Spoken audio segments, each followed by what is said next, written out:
এক পুংটা ছেড়া হলো বিয়া করবো বুঝছেন। अच्छा এখন হালাই যায় দাদার কাছে কইতেছে, কই দাদা দাদা আমার তুমি তাড়াতাড়ি বিয়া করাও।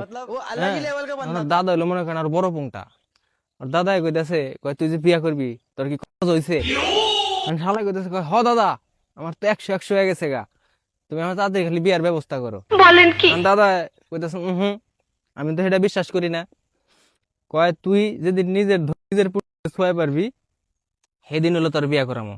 ছোট নুনু এখন ও চেষ্টা মেষ্টা করে দেখছে এটা ছুঁয়ে পারে না। এখন দাদারে কয় দাদা তাহলে আমি এখন কি করে পারি? দাদা কইতেছে, কয় দেখ গা তুই কেমনে কি করবি সেটা আমি জানি নাকি। এখন হালাই তো মনে করেন খেপে গেছে, ওর তো বিয়ার প্যারা 100 মাথার মধ্যে। ও গেছে মুদি দোকানে, যায় হেরে 1 কেজি খাস তেল কিনছে। কিনা হেরে প্রতিদিন মনে করেন সকাল বিকাল হে তেল দিয়া এমনি করে ধরে ধরে টানে। এখন কতদিন টানছে, টানার পরে সেটা লম্বা হয় না। ও প্রতিদিন মানে টানার পরেই ওর চেক করে এমনি করে নিয়ে যে ওটা আসলে লাগে নাকি জায়গা মতো।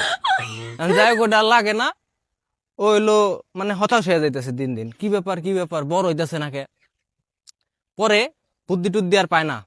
পরে হালাই করছে কি, মোটা দিয়ে একটা রশি কিনছে। রশি কিনে রশির এক মাথা বাঁধছিল এক গাছের ডালে, আর এক মাথা বাঁধছিল মনে করেন নিজের টুনটুনিতে। ঠিক আছে, টুনটুনিতে বাঁধতে হালাই ঝুলেন দিয়ে হয়ে পড়ছে। হ্যাঁ, অমনে 7 দিন আসিল খাওয়া দাওয়া ছাড়া, তাও বড় হয় নাই কে। এখন কি করা যায়। পরে কয় না রে এভাবে তো চলতেছে না, আমার তো আরো দীর্ঘমেয়াদী এটা করতে হইব। পরে হালাই যা করছে কি, 4টা ইট আনছে, ইটের হাতে দড়ি বান্ধে টুনটুনির হাতে বাঁধছে। বান্ধে এমনি করে মনে করেন ঝুলাই ঝুলাই হাঁটে। পরে লাস্ট পর্যায়ে যায় হেরে লম্বা হইছে। লম্বা হওয়ার পরে তো ভাই ও মারাত্মক লেভেলের খুশি হয়ে গেছে। ও দাদার কাছে যায় কইছে, দাদা দাদা আমার টুনটুনি আর নাই আধা, তুমি তাড়াতাড়ি আমার বিয়ের ব্যবস্থা করো।